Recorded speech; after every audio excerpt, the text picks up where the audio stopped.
kasih Bapa. Berfirmanlah, kami umat-umat-Mu di tempat ini siap untuk mendengar firman-Mu. Dalam nama Tuhan Yesus, kita yang percaya bersama dengan saya katakan amin. Sebelum duduk, berikan salam kiri kananmu, katakan saya siap dengan firman Tuhan. Haleluya. Baik saudaraku, silakan duduk dalam hadirat Tuhan. Allah kita adalah Allah yang sungguh sangat baik. Bapak Ibu sudah dikasih Tuhan, hari-hari ini Gembala Pembina kita terus memberikan pesan-pesan yang manis, pesan-pesan yang indah untuk sama-sama boleh kita lakukan, dengarkan dan lakukan. Tuhan terus berbicara tentang Pondok Daud untuk kita semuanya. Saya percaya Bapak Ibu sudah pernah dengarkan, bahkan sudah memahami Pondok Daud. Pondok Daud ini adalah tempat memuji menyembah Allah pada zamannya bangsa Israel sampai kepada Daud. Dan hari ini juga dalam Kisah Rasul 15 ayat 15 sampai 18 Tuhan juga berfirman bahwa akan terjadi restorasi Pondok Daud, yang ini juga dinubuatkan oleh Nabi Amos beberapa ribu tahun yang lalu sebelum Rasul Paulus. Amin. Pondok Daud berbicara tentang doa, pujian, penyembahan siang dan malam. Kenapa ini kita lakukan? Kita itu bukan hanya lagi jemaat saudara, tetapi kita semuanya adalah prajurit-prajurit Allah yang gagah berani, yang melakukan doa, pujian, penyembahan siang dan malam dalam keunitian. Katakan amin. Amin. Ya, jadi harus ada hari-hari ini dalam rumah tangga kita, dalam diri kita pribadi, doa, pujian dan penyembahan untuk meninggikan nama Allah kita. Amin saudara. Sudahkah di rumah saudara? Sudahkah di tempat saudara bekerja, di marketplace saudara, saudara sudah menyembah Tuhan? Saya percaya bahwa anak-anak Tuhan di tempat ini melakukan ini dengan sungguh-sungguh. Amin. Nah, saudara dan saya berbahagia bahwa kita beribadah hari ini. Kenapa? Karena kita mencintai Tuhan. Karena kita sayang kepada Tuhan. Karena 2000 tahun yang lalu juga Tuhan juga sudah sayang kepada kita sampai nyawanya diberikan untuk saudara dan saya. Amin. Maka ketika kita cinta kepada Tuhan, cinta itu meluap-luap, maka ibadah kita tidak boleh tinggalkan. Nah saudaraku, Allah Israel yang pada saat itu mereka sembah ya dalam diri Yahweh, Adonai, Elohim. Ya, Allah yang mereka sembah itu berfirman. Bahkan Allah yang kita percayai dalam kitab Taurat berfirman bahwa akan Tuhan berikan, ya, bahkan Tuhan adakan perbedaan orang-orang yang sungguh-sungguh beribadah kepada Tuhan dan orang-orang yang tidak beribadah kepada Tuhan. Tuhan membuat pemisahan dan perbedaan antara orang-orang Mesir, antara orang-orang Farisi, orang-orang fasik dengan umat-umat Allah. Ya, itu dijelaskan, bahkan dikuatkan lagi dalam Maleakhi pasal 2. Akan terjadi dan akan Tuhan lakukan ya perbedaan, dan akan nampak perbedaan orang-orang yang sungguh-sungguh beribadah kepada Tuhan atau yang tidak mau beribadah kepada Allah yang hidup di dalam Kristus Yesus. Amin.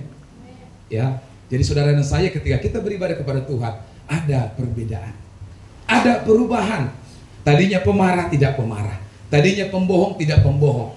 Ya, tadinya saudaraku kalau melayani orang itu hanyalah asal-asalan, sekarang sudah serius dan fokus. Tadinya hanya sembarangan, sekarang sudah penuh kasih. Kata-katanya sudah dengan lemah lembut, kata-katanya sudah dengan penuh sukacita. Ya, itu orang-orang yang beribadah kepada Tuhan. Tetapi sekalipun mungkin tidak dilakukan, tetapi ada effort, ada usaha yang dilakukan untuk bisa mengerti ya Tuhan, tentunya dengan kuasa dan urapan Roh Kudus. Amin. Jadi setialah beribadah saudara kepada Tuhan. Sampai kapan? Sampai Tuhan panggil kita. Sampai kapan? Sampai memutih rambut kita. Tuhan pasti gendong kita. Sampai kapan? Sampai detik nafas penghabisan kita harus setia beribadah kepada Tuhan. Tepuk tangan untuk Tuhan. Ya, Tuhan itu baik saudara. Jadi jangan tinggalkan ibadah-ibadah kita. Ibadahmu baik dalam rumah tangga, bahkan bistonmu pagi, bahkan doa-doamu pagi, bahkan baca firman Tuhan, jangan sampai lupa. Tidak ada yang mustahil bagi Tuhan. Ya, dari titik nol akan Tuhan angkat kita sampai memiliki nilai-nilai yang tinggi saudara. Kalau kita mau. Jadi teruslah belajar dan belajar. Guru kita adalah guru yang maha kuasa. Guru saya sampai hari ini, walaupun saya tidak pernah tamat-tamat, itu hanya Roh Kudus.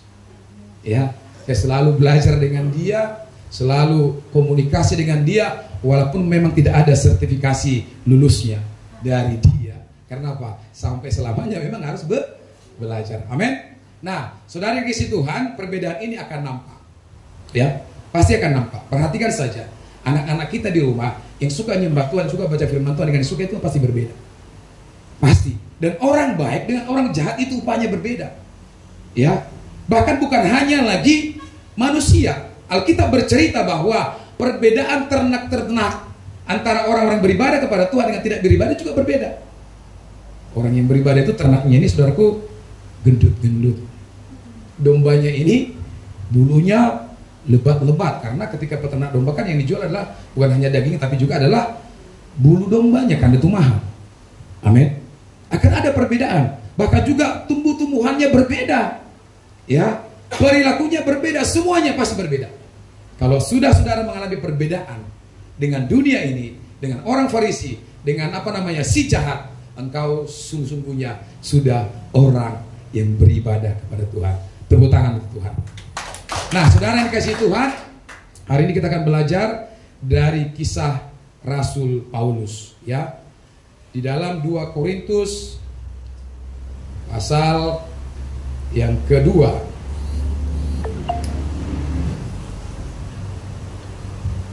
ayat 12 sampai 17, saudara. Ya, saya rindu Bapak Ibu semuanya membaca dalam terjemahan yang baru ini. Nanti dengan terjemahan yang lain saya akan baca karena lebih merasakan kalimatnya, ya. Ya, semua sudah dapat? Yang sudah dapat katakan amin. Sudah dapat? Iya, yang bawa Alkitab puji Tuhan, yang bawa juga Android puji Tuhan, yang tidak bawa apa-apa bertobat. Ya, jangan dong datang kepada Tuhan nggak bawa Alkitab, nggak bawa Androidnya juga yang tidak dinunung Alkitab, jangan.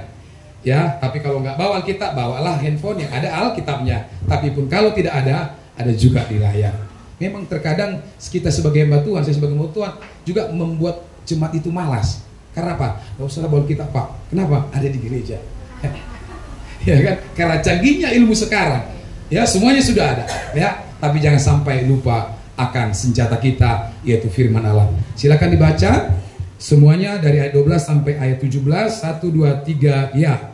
Ketika tiba di Troas untuk memberitakan Injil Kristus, aku dapati bahwa Tuhan telah membuka jalan untuk pekerjaan di sana.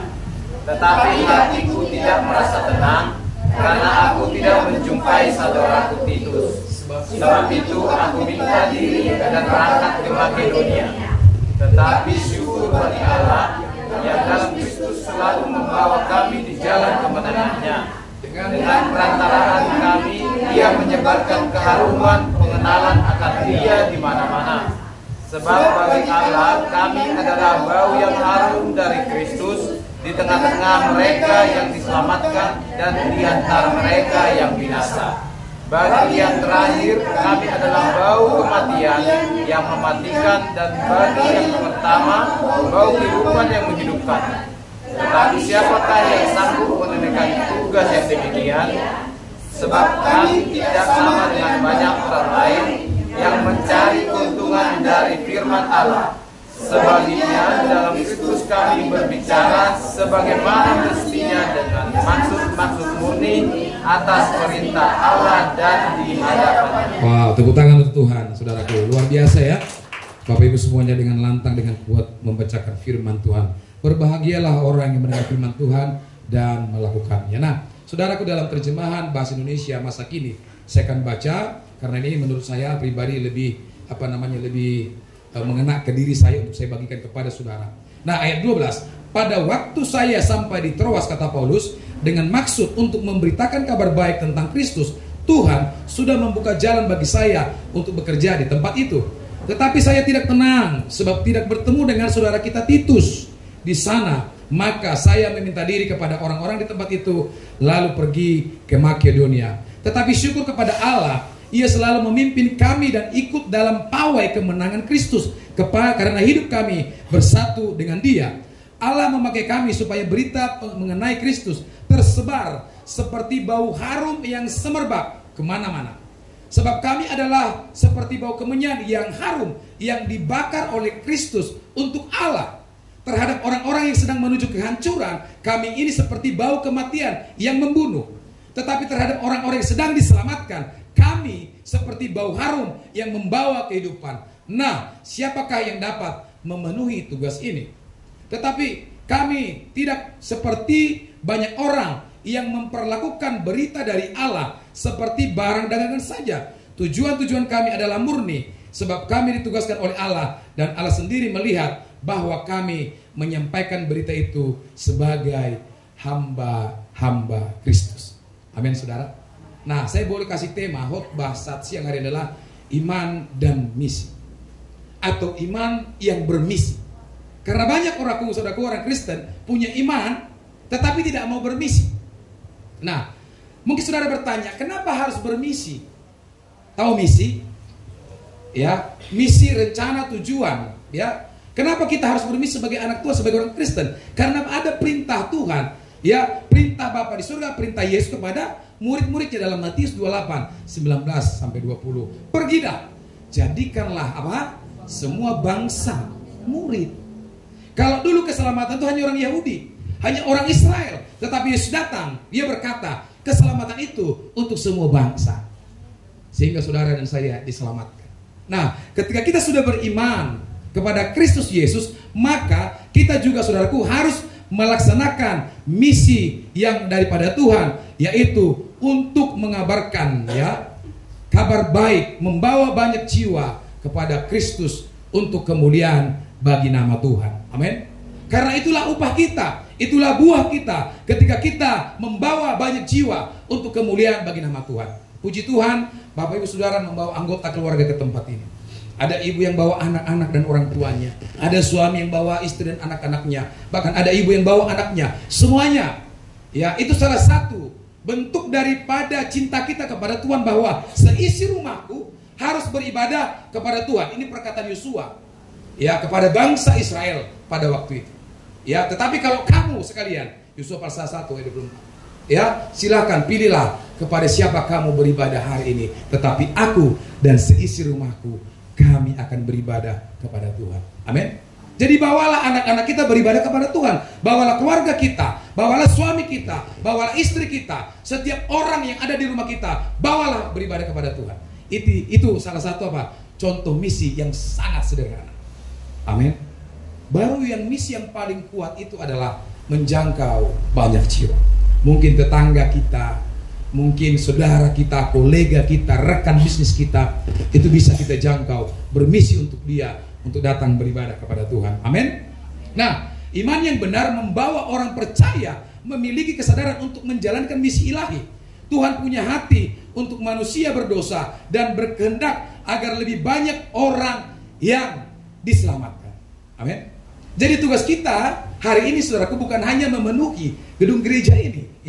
Amin. Tetapi yang paling penting, tugas kita sebagai orang Kristen, orang percaya adalah untuk memenuhi kerajaan surga. Semakin banyak orang yang diselamatkan, semakin banyak orang yang meninggalkan dosa-dosanya dan kejahatannya. Amin. Itu misi kita. Itu tujuan kita. Karena apa? Allah sudah berikan keselamatan kepada kita. Dia memanggil setiap umat yang beriman kepadanya untuk menjalankan misi daripada Tuhan. Matius 28 ayat 19 sampai 20. Tadi Pak Ruben Abraham sudah jelaskan, kita harus hati menuntaskan amanat agung. Visi GBI seluruh dunia adalah menuntaskan amanat agung. Sekarang GBI 54 tahun sudah memiliki jumlah jemaat 3 juta jiwa. Tepuk tangan Tuhan. Ya, 3 juta jiwa. Yang tadinya dari seorang pendeta, namanya pendeta Dr. H.L. Senduk, ya, di Sukabumi tanggal Oktober tahun 70, ya, didirikanlah yang namanya Gereja Bethel Indonesia. Dan puji Tuhan, 20.000 pendeta hari ini dan 3 juta jemaat, dan tersebar di seluruh Indonesia dan di seluruh dunia. Ya, hebat. Ya, karena apa? Karena Tuhannya hebat. Karena mau melaksanakan misi daripada Tuhan. Yang perlu selalu diingat dalam menjalankan misi, saudaraku, dalam memberitakan kabar baik kepada siapapun, yang pertama adalah bahwa Tuhan itu pasti buka jalan. Sama seperti perkataan dari Paulus di ayat 12. Coba 12 ini. Ketika aku tiba di Troas, kata Paulus, untuk memberitakan Injil Kristus, aku dapati. Dikatakan apa? Aku dapati bahwa Tuhan Yesus telah membuka jalan untuk pekerjaan di sana. Ya. Jadi Tuhan sudah buka jalan. Seperti pujian kita, Dia buka jalan saat tiada jalan. Ketika Allah sudah buka jalan, tidak ada power, tidak ada kuasa satu orang pun yang bisa untuk menutup jalan itu. Amin saudara. Ketika Paulus sudah melihat ini, mendapati Allah sudah buka jalan, maka apa? Dia pergi ke Troas. Ya, di Troas itu adalah menjadi ladang misi, karena banyak orang Yunani, banyak juga orang-orang yang tidak mengenal Yesus. Tetapi pada waktu dia tiba di Troas, dia sedih. Kenapa sedih? Karena dia tidak jumpai siapa? Baru baca loh. Siapa? Titus.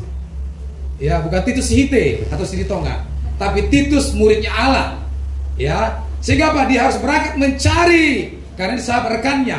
Kenapa dia bersedih? Ketika Paulus tiba di Troas, ya, Paulus kan ingin ketemu sama Titus untuk apa? Karena dari Titus telah diharapkan oleh Paulus untuk mendapatkan informasi lebih lanjut tentang Troas, supaya Troas dituai untuk kemudian bagi nama Tuhan.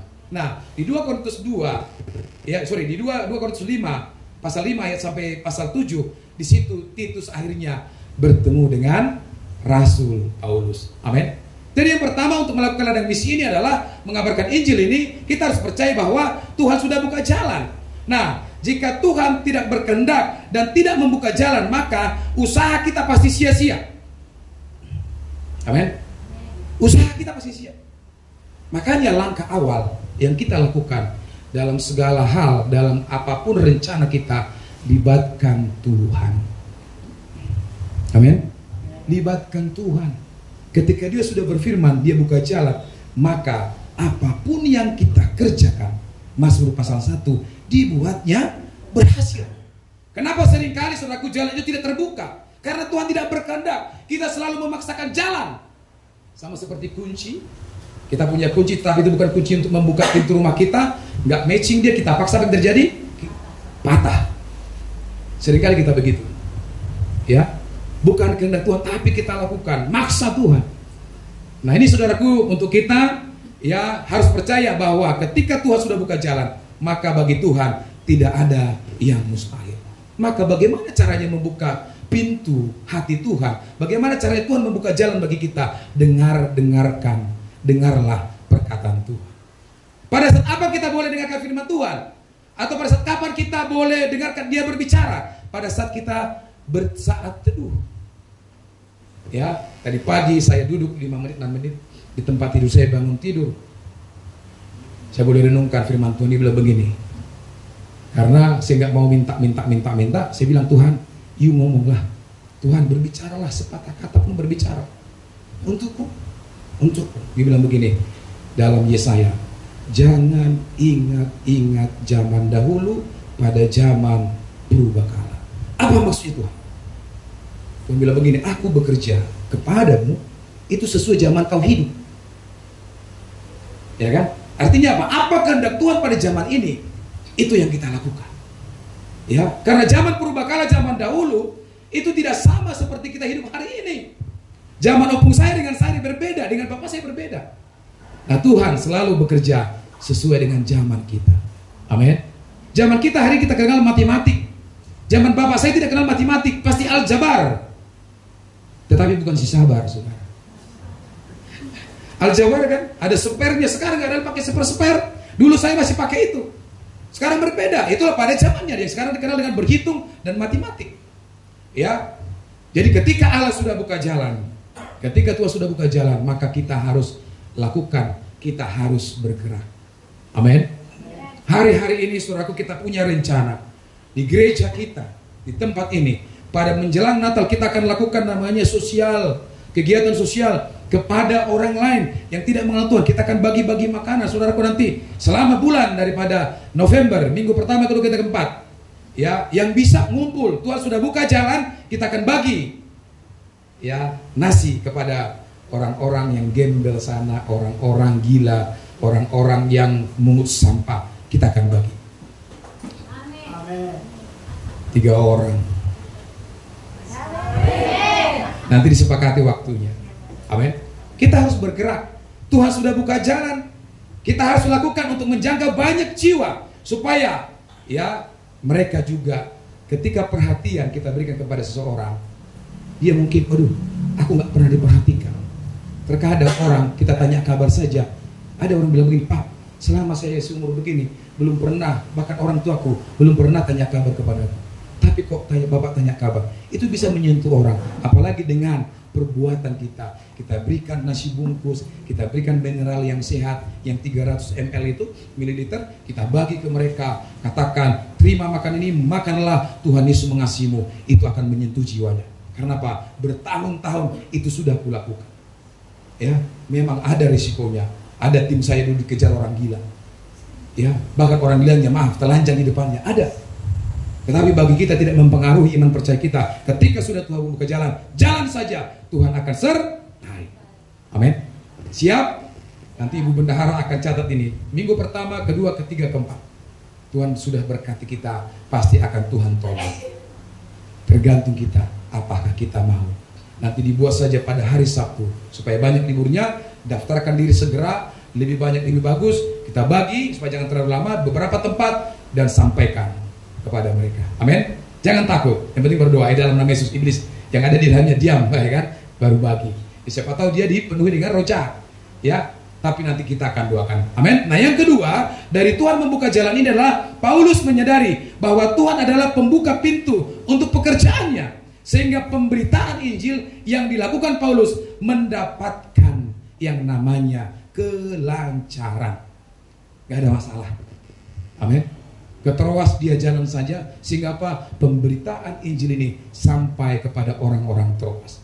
Sudahkah saudara menyampaikan firman Tuhan kepada orang-orang sekitar kita? Nah, yang perlu kita lakukan sebagai orang percaya adalah menjadi peka dengan Tuhan. Peka, bukan peka. Peka itu nengel, saudara. Peka kece orang awak, ya. Nengel kece hala kita, ya kan? Peka artinya apa? Sensitif telinga kita kepada Yesus yang berbicara. Sebagai orang percaya, ini apa nih Tuhan? Ini apa? Benar kan Tuhan? Diuji. Saya tipe pendeta yang tidak gampang percaya sekalipun pendeta. Ya, saya pernah pengalaman sebuah gereja. Tiba-tiba diundang ke depan, sampaikan aman, apa yang kau lihat? Disampaikan. Oh, di sana. Suatu saat hati saya ini nggak tenang. Oh, puji Tuhan lah. Tapi akan kubuktikan apakah ini betul-betul daripada Tuhan. Suatu ketika ketemu saya dengan dia di jalan. Rupanya dia merokok, narkoba, ngomong seperti itu. Saya bilang besok jangan lagi ngomong ini. Ya, kalau Bapak Ibu nanti bilang kepada saudara ketemu sebegitu, jangan sakit dengan saya. Saya akan uji semua. Dan saya akan bisa berhentikan orang pelayanan. Ya, amin. Karena Tuhan yang berbicara kepada kita. Kita harus uji. Nah, kita harus peka. Ini betul-betul dari Tuhan atau tidak? Ada firman yang menilai, ada Yesus yang menilai, ada Roh Kudus yang berbicara kepada kita. Wah, dia berbicara, semua jadi takut. Karena apa? Dia bilang dalam doa pengerja, oh di jembatan itu ada pocong, pakaiannya putih. Yang kedua ada apa namanya? Yang bolong di perut, sundel bolong atau apa namanya itu? Ya orang pengerja jemaat yang mau datang, ya takut. Ya, iblis itu, saudaraku, tidak pernah menyerupai hantu. Paham sampai di sini? Kalau saudara lihat di Amerika hantunya pakai jas, di Indonesia miskin, sampai ada suster ngesot. Udah suster S1 pula ini. Ya kan, suster kan S1 sekarang Bu ya. Berapa S1 sekarang kan? Ada S1 suster jadi hantu ngesot lagi. Saya bilang, ini ketika kuliah, mata kuliah dipelajari apa? Kok jalan ngesot? Iya kan? Coba pikirin. Nah, kita ditipu dengan hal seperti itu pada zaman purbakala. Ditakuti, gak ada hantu. Kalau iblis ya ada. Ya, gak ada hantu. Sampai hari ini, saya 45 tahun, gak pernah aku ketemu hantu. Yang aku temui, tahu, manusia yang dalam dirinya ada hantu, ada iblis. Itu yang aku temui. Iya. Saat apa? Coba kalau kita marah, iblis nongol di situ. Makanya Mazmur katakan, Mazmur 37, jangan marah, tinggalkanlah panas hati itu. Karena marah tidak pernah mengerjakan kebenaran firman Tuhan di dalam diri saudara dan saya. Amin. Jadi kalau orang marah, tuh pasti ada iblis itu. Ini iblis. Jadi iblis itu adalah karakter. Ya, jadi jangan takut kepada hantu, bego ganjang, bego nurul, bego atuk. Ya kan, di kampung saya banyak itu. Bego atuk, bego nur-nur, hantu balau, dan lain sebagainya. Nah, kalau pergi ke Amerika memang agak keren hantunya. Semua pakai jas. Pakai apa lagi? Pakai topi lagi, ya kan? Kita ditipu. Nah, jadi saudaraku, kita harus peka kepada suara Tuhan, ya, untuk melakukan kebenaran firman Tuhan. Dengarkan Tuhan. Ketika Allah berbicara, Dia akan memberikan ketenangan jiwamu. Dia akan memberikan damai sejahtera. Ya, sekalipun itu berat, tapi kok hatiku damai ya. Padahal menurut logikaku ini gak masuk akal. Itu Tuhan. Ya, jadi harus peka telinga kita ini. Saya bersyukur kalau ada ke tempat ini datang. Tetapi harapan dan doa saya kalau udah duduk di sini nyembah tadi pagi, Tuhan, umat-umatmu, anak-anakmu yang datang ke tempat ini puji Tuhan, tapi janganlah masuk kiri keluar kanan. Amin. Ya, karena sudah capek hamba Tuhan ini menyampaikan, jangan sampai keluar kiri keluar kanan. Ya, jadi kepada firman Tuhan kita harus sensitif, kita harus peka.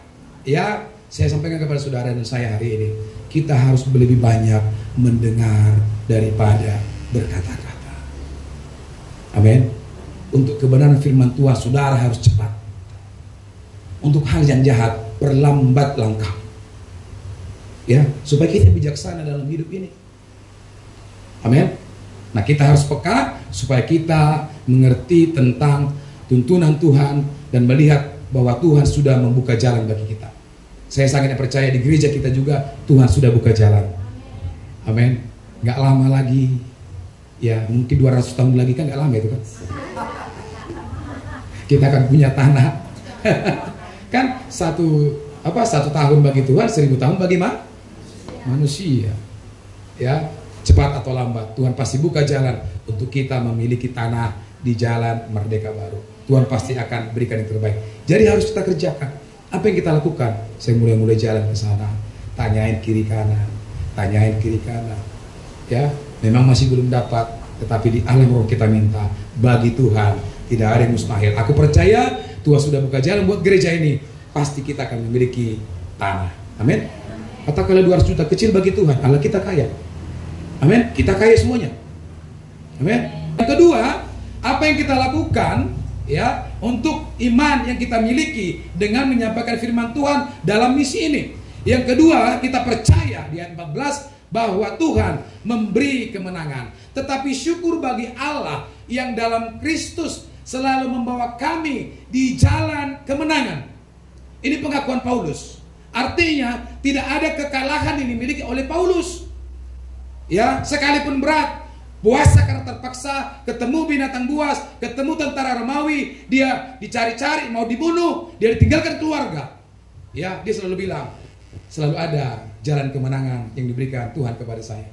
Dengan perantaraan kami, ia menyebarkan keharuman, pengenalan akan Dia di mana-mana. Dengan perantaraan orang-orang percaya, dengan perantaraan orang-orang di Soekarno-Hatta, ia menyebarkan keharuman, pengenalan akan Dia.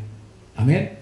Kita itu harum bagi orang-orang yang diselamatkan, tetapi kita itu menjadi bau bagi orang-orang yang akan binasa. Kalau saudara dan saya memiliki keharuman Kristus, saudara bersyukur. Ya, kalau saudara dan saya memiliki keharuman akan Tuhan, kita harus bersyukur untuk melakukan misi ini kepada banyak orang. Nah, misi yang kita jalankan adalah medan peperangan. Ya, karena ada tadi kemenangan. Misi atau ketika kita memberitakan firman Allah kepada suami istri keluarga kita juga sedang berperang. Katakan perang.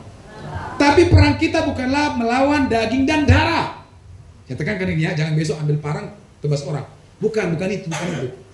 Ya, perang kita adalah perang rohani. Di mana ketika kita menginjil pasti ada spirit, pasti ada iblis yang tidak suka dengan kita. Dan itu bisa merasuki manusia. Ya. Dan jangan heran, sekalipun Kristen ketika kita menyampaikan firman Tuhan juga mereka menolak. Karena apa? Tidak memiliki pengenalan yang benar. Dia datang ke gereja hanyalah liturgis dan rutinitas. Jangan. Saya menekankan kepada jemaat Tuhan di tempat ini, kenali betul-betul Tuhan. Amin. Sehingga kita tidak menghina pendeta dengan kasus-kasus yang terjadi. Ya, sudahlah jarang ke gereja. sudah jarang berminggu kata orang Batak, ya kan? Ya, tapi ketika saudara jari keluarganya meninggal diatur oleh gereja, nggak mau, dan maki-maki pendeta. Ini yang mengerikan hari-hari ini di dalam diri kekristenan. Jarang ke gereja. Pak Pendeta ngaku, iya memang jemaat kita mah, tapi selama 3 tahun saya bertugas di sini belum pernah kulihat batang hidungnya ini. Tapi ketika masalah, maki-maki pendeta, klarifikasi sana sini. Puji Tuhan, Pak Pendetanya kalau nggak klarifikasi, karena dia sudah benar. Saya percaya seorang pemimpin seperti Rasul Paulus sudah mengenal Tuhan dengan benar, sekalipun memang tidak ada yang sempurna. Tapi hendaknya lah teguran kita itu penuh dengan kasih. Kalau sudah diserahkan kepada hamba Tuhan, kepada gereja, yang gak usah campur tangan. Ya wajar kalau Pak Pendeta silakan kubur. Ya, makanya Bapak Ibu rajin-rajinlah ke gereja. Datanglah bersekutu supaya tahu itu firman Tuhan, supaya kita mengenal Tuhan dengan benar. Kita ada pemimpin yang harus kita hormati dan taati. Ya, walaupun saya pemimpin ini, saya juga punya pemimpin. Siapa? Ada 3 dari saya. Ya, ada Pak Gunawan, ada Pak Bambang Jonan, ada Pak Niko Joto Raharjo, ada lagi Perwil BPD, dan juga ya itu teman-teman hamba Tuhan di tempat ini. Ya, saya pasti akan bertanya kepada mereka, dan ketika disampaikan saya harus taat dan tunduk. Jadi kita harus hormati pemimpin kita yang mengarahkan kita untuk masuk dalam rencana Tuhan. Amin. Nah, pasti saudaraku itu hari-hari peperangan, medan peperangan yang penuh dengan tantangan. Sepanjang sejarah pelaksanaan misi saudaraku oleh orang percaya selalu berhadapan dengan bahaya. Paulus, Bapak Ibu, kalau saudara baca kisah para rasul Roma, itu bayangkan ketika dia menginjil, menyampaikan firman Tuhan, ada banyak bencana, ada banyak tantangan, ada banyak penolakan yang dialami. Paulus ini saudaraku orang yang kaya, pendidikannya nggak seperti saya, S3, dia S7, udah sampai ke langit ke-7. Artinya apa? Dia seorang Sanhedrin. Sanhedrin ini adalah pelaku utama dan tokoh daripada agama Yahudi. Artinya apa? Sebelum dia diluluskan sebagai doktor atau profesor daripada Sanhedrin, dia sudah memahami seluruh peribadatan Yahudi. Dia ngerti Talmud, dia ngerti Taurat, dia ngerti Tabernakel, dia ngerti semua. Tetapi apa? Ketika dia berjumpa dengan Tuhan di jalan menuju Damsyik, apa yang terjadi? Dia tinggalkan seluruhnya. Dia bilang di Galatia, segala sesuatu ku anggap rugi oleh karena pengenalanku akan Kristus Yesus. Semua rugi tuh. Pendidikannya dia nggak rugi, hartanya dia nggak rugi, semuanya. Karena apa? Nggak ada apa-apanya dengan apa? Dengan kemuliaan tuh Tuhan. Tadinya aku mengerti sekali agama, tadinya aku mengerti sekali peribadatan, tetapi aku tidak pernah mengenal siapa yang kusembah. Ya kan? Makanya siapa yang menyalibkan Yesus? Ya orang-orang yang beribadah. Ya, yang menyalibkan Yesus bukanlah orang ateis. Yang menyalibkan Yesus orang yang paham akan agama. Makanya kekristenan berani menyampaikan agama tidak bisa menyelamatkan. Agama hanya berbicara baik, belum tentu berbicara tentang kebenaran. Amin. Nah, dari Tuhan yang memberikan kemenangan di poin yang kedua ini, Tuhan juga senantiasa memberikan kekuatan, ya, penyertaan. Di dalam ayat ini disebut Paulus sebagai jalan kemenangan. Jadi penyertaan dan kekuatan inilah jalan kemenangan bagi Paulus. Tadi ada pujian kita, penyertaan-Mu Tuhan. Terus segalanya bagiku. Apa lagi? Hadir-Mu di hidupku. Pintar-pintar ya. Mat berhasil WL-nya tadi. Terutama bagiku. Nanti ajak ibu WL-nya makan panggang. Karena dia berhasil membawa saudara menyembah Tuhan. Hafal lagunya. Gak ada yang amin. Gak ada yang amin. Kalau saudara berkati hamba Tuhan, kau tidak akan miskin. Gak ada amin. Karena konsepnya kalau pergi yang keluar dari sini kurang. Enggak. Harus dipahami ketika keluar dari sini berarti semakin bertambah yang masuk. Amin. Karena kita menabur kan. Bapak Ibu pernah menabur? Siapa orang perhuta-huta di sekitar saya? Siapa perhuta-huta? Saya waktu SD SMP masih juga nabur benih di kampung saya, di Tarutung sana. Padi itu dibawa mama saya, kami ser-ser lah buat rapi kan. Direndamlah benih ini kan, baru ditaburlah pada saat sore hari. Ya kan? Supaya jangan kering. Nah, perhatikan satu butir benih dia akan tumbuh. Ya kan? Ketika tumbuh sudah besar, umur mungkin beberapa minggu, kita pindahkan ke ke sawah, marsuan Maguwarna. Kalau Ibu Erna nggak pernah marsuan ini, ya kan? Pernah Bu marsuan? Enggak. Karena diberkati orang tua beliau, ya. Ditanamlah ini marsuan sampai sakit pinggang ini, sap begitu kan. Ketika tumbuh padi ini, kemudian dia besar, perhatikan, muncullah bulir-bulir daripada padi ini. Tadinya satu, tetapi ketika panen, perhatikan, satu butir benih padi itu menghasilkan berapa butir padi? Banyak. Pintar. Ini S3 semua, ya kan? Pintar kan? Tapi dalam hal memberi, kita tidak ingat ayat itu dalam menabur itu. Ya, saya mau katakan Pak Saudara, selalu yang dituai itu lebih besar daripada apa yang ditabur. Engkau menuai satu, kau menabur satu, kita akan menuai ratusan ribu. Itu sistem menabur dalam kebenaran firman. Maka saya katakan, jangan kita pelit sebagai anak Tuhan. Ya, Alkitab berkata, orang pelit tidak masuk surga. Ya, jadi siap traktir Ibu Erna makan panggang? Siap? 35.000 nya. Haleluya, intermezzo saudara ya. Nah jadi saudaraku, kita paham bahwa kemenangan daripada Rasul Paulus adalah penyertaan, disertai. Kalau Tuhan sudah menyertai kita, apakah mungkin si Boris Marani datang? Contohnya gini, sebentar Pak, ini sih, gak apa-apa orang tua kita kerjain. Jadi Amang Sitompul ini katakan dia Tuhan Yesus, saya Paulus, kan begitu. Nah tantangan kan banyak, karena itu area peperangan mengabarkan Injil firman Tuhan, bermisi. Nah kami sama nih, kemana saya, ya Bapak ini selalu menyertai. Sebentar Pak, kemana? Dia kan Tuhan, datanglah si iblis dari depan, ya kan? Ketika si iblis sudah lihat kami, berani nggak mendekat? Karena apa? Ada Pak Sitompul, ada Tuhan Yesus, ya kan? Menyertai saya. Jadi kalau Tuhan Yesus menyertai saya, mungkinkah saya takut?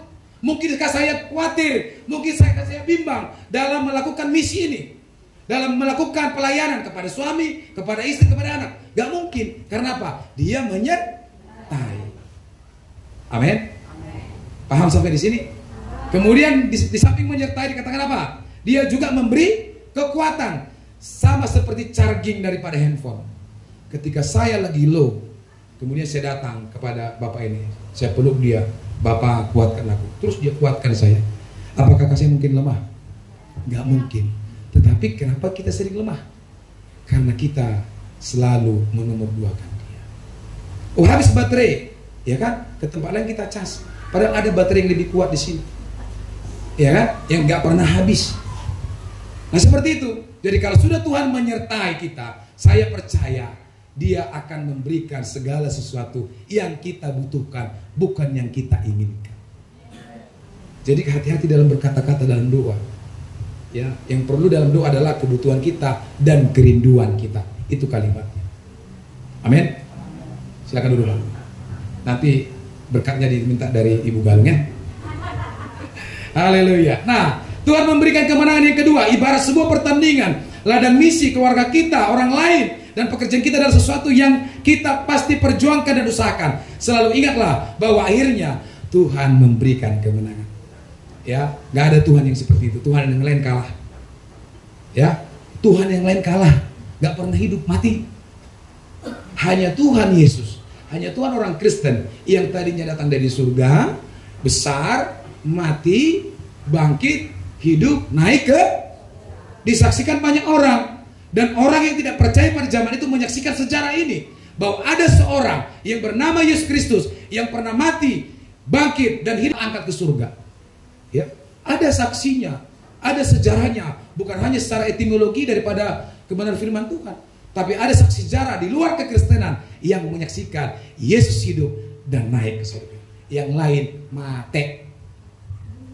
Jadi jangan pergi kepada Tuhan yang lain ya. Ya. Amin. Kurang kuat. Amin. Datanglah kepada Allah yang hidup di dalam Yesus Kristus. Iya, haleluya. Ya. Yang ketiga, ya, kita dalam beriman dan bermisi ini kita harus paham bahwa Tuhan itu mencari kemurnian. Ayat ke-17. Ya, Tuhan mencari kemurnian. Nah, sebab kami tidak sama dengan banyak orang lain yang mencari keuntungan dari firman Allah. Sebaliknya, catat ini, dalam Kristus kami berbicara sebagaimana mestinya dengan maksud-maksud yang murni atas perintah Allah dan di hadapannya. Jadi melayani Tuhan harus ada kemurnian hati. Bahasa Inggrisnya ini nama Bapak ini golden. Ada golden rule-nya. Ya. Harus ada kemurnian hati ketika kita menyampaikan firman Tuhan, melayani banyak orang, berdoa untuk orang, melakukan kegiatan sosial. Kita harus punya kemurnian hati. Karena banyak pendeta juga, Bapak Ibu, banyak orang Kristen menyampaikan firman Tuhan, melayani, mencari bukan sarang heo, hepeng. Kan Korea Utara sama Batak Utara kan sama itu. Kalau di Korea ini sarang heo, kalau di Talutung hepeng dong mengatur negara. Iya kan? Iya kan? Iya. Bayangin itu, banyak yang mencari keuntungan dari pelayanannya. Ya, saya berikrar kepada Tuhan, saya berjanji kepada Tuhan, kalau masih Tuhan izinkan saya bekerja, ya kita harus memberi untuk pelayanan, untuk Tuhan, untuk banyak orang. Makanya ketika kita gajian Bapak Ibu, berapapun nominal gajimu, saya ingatkan ini, ada hak Tuhan di sana, ada hak orang lain di sana. Gak ada ngamen kan? Dalam hati lu taruh main, ya kan?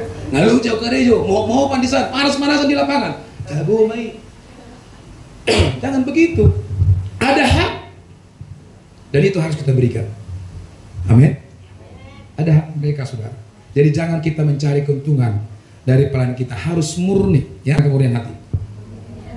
Nah, melalui ayat ini, saudaraku, kita diingatkan bahwa pelayanan misi ini adalah sesuatu yang harus dilakukan untuk kepentingan kerajaan Allah, gak ada yang lain. Ya. Nah, Natal ini kita akan banyak keluarkan biaya. Kemudian pentabisan gereja juga akan banyak. Puji Tuhan, ada banyak angka-angka yang saya lihat yang masuk ke bendahara. Pak, Bu, bendahara dari saya segini. Bu, dari saya segini. Tahu saudaraku, ketika saya lihat angka itu, tahu doa saya, Tuhan, yang memberi ini jangan kau tinggalkan. Saya tidak melihat angkanya berapa jumlahnya. Yang saya lihat adalah bagaimana kerelaan hati saudara memberi untuk kemuliaan bagi nama Tuhan. Itu dimulai juga dari saya. Saya memang tidak mampu, saya nggak sanggup dengan kebutuhan sekarang, tetapi kami berikrar, Tuhan tidak pernah tinggalkan kami. Kami sepakat, kami berdoa, kita berikan sekian. Amin. Yang belum memberi, berdoalah. Ya, mau 1.000 perak, monggo. Mau 10.000, monggo. Mau 1 juta, monggo. Mau 1 miliar, oh puji Tuhan, ku bangun gereja cepat. Ya, kalaupun tidak ada, karena yang lain-lain juga Tuhan berkati. Yang penting doakan, Tuhan, aku nggak punya uang, aku punya hati, aku mau terlibat untuk pelayanan ini. Contoh, aku akan topang doa pelayanan, itu juga salah satu yang tepat. Tapi kalau kita diberkati oleh Tuhan, mari beri yang terbaik untuk Tuhan.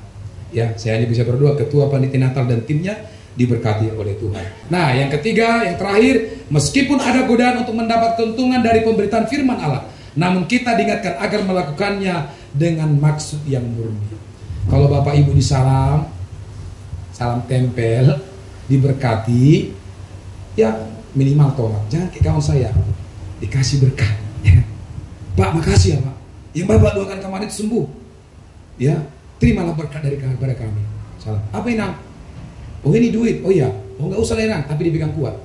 Nggak usah lah, tapi dipegang kuat. Dia bilang, bilang gitu ya. Dia bercanda maksudnya. Ya, artinya kalau diberkati atau tidak diberkati, itulah hati yang murni. Amin. Kalau diberkati ya puji Tuhan. Nggak diberkati tetap harus puji Tuhan. Saya juga seperti itu. Pelayanan saya Bapak Ibu ke daerah-daerah. Ya, karena memang saya penginjil dari dulu. Saya bagian Siapi-api, Jumrah, Poros, bagian Batu, Tapanuli Selatan, ada Simangambat, ada Pariban daripada Ibu Panggabean itu di situ. Ya, Bukit Krikil, Bukit Abbas sudah melayani saudara. Saudara tahu saya diberangkatkan tidak dengan uang, hanya dengan doa. Ketika almarhum Ibu si Mari-Mari masih hidup, saya ditugaskan ke Tanah Putih. Bu, saya mau penginjilan. Ada ibadah sore di sana di PT ANJ, di Arjuna Plywood. Banyak orang Batak di dalam. Saya bilang saya mau berangkat. Ya, masuk aman? Ya berangkatlah. Begitu Inang, ongkos, udah ada ongkos sama. Jadi sama siapa Inang saya minta ongkos? Apa dia bilang, saudara masih hidup ini? Minta sama Bapa di surga. Waduh, baru lahir baru kan, baru setahun 2 tahun saya di situ. Ditugaskan ya, karena memang dari saya nggak pernah nolak pelayanan. Kesana Pak Togol ya, kesana. Nggak pernah diajari Alkitab, belajar sendiri dengan Roh Kudus. Khotbah juga nggak diajari, belajar sendiri. Berangkat Amang ke sana. Waduh, ini duit dari mana? Nah ke sana kan jauh. Pakai Bagan Batu Indah Travel itu yang di Sudirman ini. Gimana nih? Nah, mulai akal pikiran. Lah solawah. Ngana susah ibadi, pas susah musik. Kan begitu kan? Tetapi aku langkahkan kakiku. Langkah pertama sulit. Tapi selanjutnya aku pergi ke Merdeka Baru, kemudian dibawa Bagan Batu Travel ini, BBI namanya. Sepanjang perjalanan saudara tahu, karena saya punya penderitaan. Apa penderitaan saya? Supaya ada yang bayar ongkos ini. Itu penderitaannya kan? Apa yang terjadi? Sepanjang saya naik sampai ke sebelum ujung Tanjung, saya doanya luar biasa. Tuhan, isi lu nama Manggalarong. Soroke paidah hono murah Tuhan. Akhirnya apa? Ada seorang di samping saya cerita, "Abang mau kemana?" "Ke Tanah Putih." "Oh sama, saya mau ke Tanah Putih." "Abang mau ke sana?" Tidak, nyata saya semua karena ada bawa. Dulu kan belum ada ini. Bawa bibir lah, kita setebal ini. Kan gitu kan, bawa tas, bawa dasi kan gitu kan. "Oh, abang pendeta ya?" "Enggak, saya takut juga. Nanti dibunuh aku di situ." Ya kan? Saya melayani abang. "Oh, abang pendeta?" "Enggak, saya melayani." Apa yang terjadi? Ketika turun kami dari travel ini, pas di simpang Tanah Putih itu di ujung Tanjung, kami turun sama-sama. Dia bilang, "Amang, gak usah bayar, saya sudah bayar." Itu saya nangis di depan Tuhan. Belum selesai masalahnya, karena punya ketulusan kemurnian. Apa yang terjadi? Nah, dari ujung Tanjung ke Tanah Putih kan 1 jam lagi. Lah ini gimana lagi Tuhan? Kemulah kau. Kemulah siapa? Saya berdoa, Tuhan pasti itu bukan buka jalan. Panggil Pak sini, becak kan nggak ada oblet sana, becak datang, bentor. Naik sendiri masih 1 kilo 2 kilo belum ada mukjizat. Walaupun sudah berdua dan berpuasa, belum ada mukjizat. Tanda-tanda juga belum ada. Paling-paling yang disuruh bayar yang punya becaknya. Kau bayar sendiri aku untuk kau kan gitu kan. Nggak ketemu juga. Mendekati simpang, ada simpang 3, ke kirinya kan ke Bagan Siapi-Api, lurusnya ke Tanah Putih. 1 orang naik di situ, ibu-ibu, ya kan? Rupanya bisa di sini bisa lebih dari 1 penumpang. Saya bersyukur. Gak apa-apa ya Pak, gak apa-apa. Apalagi kalau dibayar kan gitu kan. Naiklah. Sepanjang perjalanan rupanya juga orang Batak. Ya, intinya ketika saya juga turun dia bilang, "Pak, saya yang bayar." Saudara tahu, ketika 2 mukjizat ini saya alami, khotbah saya berapi-api, bahkan ingin membakar pabrik itu. Karena penuhnya dengan api Roh Kudus. Ya satu juga ya 100-an orang, anak gadis, lajang, semua orang Batak di ballroom itu gitu, rame. Saya berapi-api, dan saya tidak berpikir karena baru juga pelayanan ada amplop. Saya nangis kamar mandi, "Tuhan, ini pulang. Dari mana lagi ongkosnya?" Nah, Ibu Galung nggak pernah saya bawa ke sana. Ketika sudah ada uang waktu itu, waktu itu pakai mobil ya, sama Pak Siantur. Pulang, saya mau pulang, izin ya Amang Inang, izinnya itu lele saya pulang, ya bendaharanya lari. "Amang, ini ada berkat." Saya bilang, "Puji Tuhan, karena memang saya nggak punya, ya saya terima karena untuk ongkos. Saya tidak tahu berapa jumlahnya, kalaupun 1.000 2.000 ya terserah, tapi saya terima. Makasih ya Inang ya, Tuhan berkati." Saya naik becak, baru mau bayar becak di Tanah Putih, saya buka itu berkat luar biasa, berkatnya bagi saya.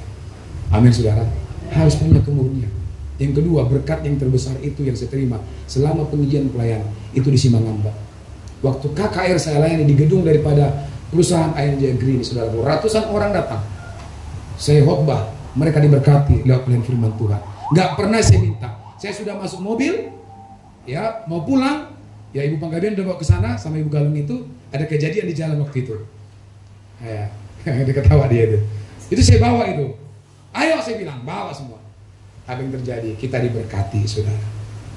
Semua persembahan KKR Natal hari itu dimasukkan ke mobil.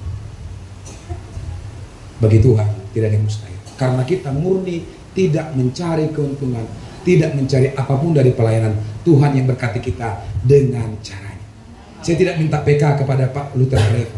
Walaupun saya diberikan PK setiap ke sana, kita dikasih mobil, dikasih bensin, dikasih motor, dikasih PK tiap bulan, dikasih sekali pelayanan 100.000, kalau 5 kali 500.000, puji Tuhan, karena gereja itu diberkati. Jemaat di sana suka memberi persekutuan, jadi semua manajemen keuangan bagus. Ya, tapi saya tidak pernah minta itu, karena memang kita melayani memberi hidup, bukan mencari hidup. Itu yang murni bagi Tuhan. Tepuk tangan bagi Tuhan. Haleluya. Bangkit beri saudaraku.